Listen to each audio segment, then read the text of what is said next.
I'll have the tuna. No crust? No crust. What is up, YouTube? It's another day, and I'm still working on the same project. It's a miracle. Today, I wanted to share a little bit more about my development process. Now, whenever I start a new project, I usually keep a running list of things that need fixing on it. I group these lists of things together and call them tickets. Normally, tickets would have point values based on how long a developer thinks it'll take to complete them. But since I'm working on this project alone, I typically break down tickets into 1 or 2 days worth of development work. So what am I working on today? Well, I'm currently focused on creating a reusable sort component. On both the main page and the echo page, there's a button group used to sort the posts. To speed up development, I initially copied and pasted the buttons and the logic to control the states into both the pages. However, as a developer, we always aim to keep our code as dry as possible. This means we don't want to have the same code in multiple places within the same project. Not only does this help avoid clutter in our components, but it also makes it easier to make changes to just one component when scaling our code. Instead of updating the same component in multiple spots, we just need to update one single component. So to get started, I create a branch in GitHub so I can link the issue to my pull request. I then check out the branch locally and begin finding where in the code the sort buttons are being used. In this example, they're being used in the index page and on the individual echo page. So I find those two pages, create a new component, and copy the buttons as well as the state logic into it. Initially, I use 2 parameters in the state to control the sorting, one for the order keys, so likes and created at, and one for the order value, either ascending or descending.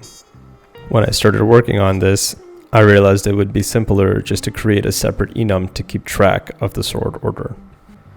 Next, I updated the button logic to use the new enum that I created, and then moved the enum into a separate file so that I could use those values when fetching the posts. To make sure everything looks the same, I commented out the old buttons and replaced them with a new button bar component. However, the functionality needed to be updated in the server components. Luckily, with TRPC and Next.js, I could easily make those changes to the query and have them reflected on the front-end components.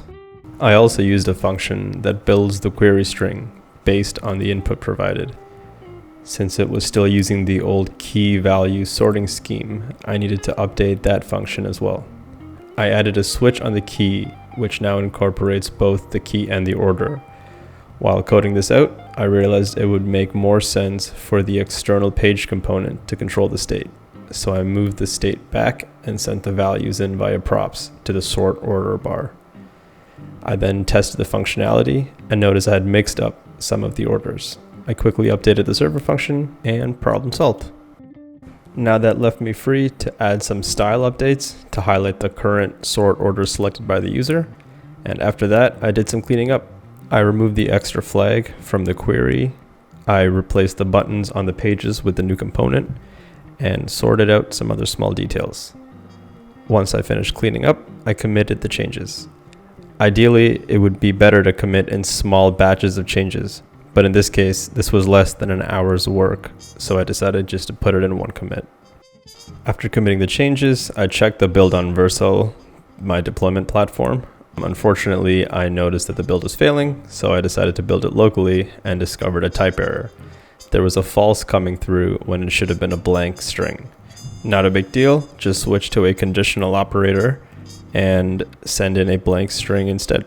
Easy fix. I made the changes and I rebuilt the project. Once the changes were committed and the build was successful, I could finally merge the branch into the main branch. This would then trigger a production deploy in Vercel, and then the app would be live.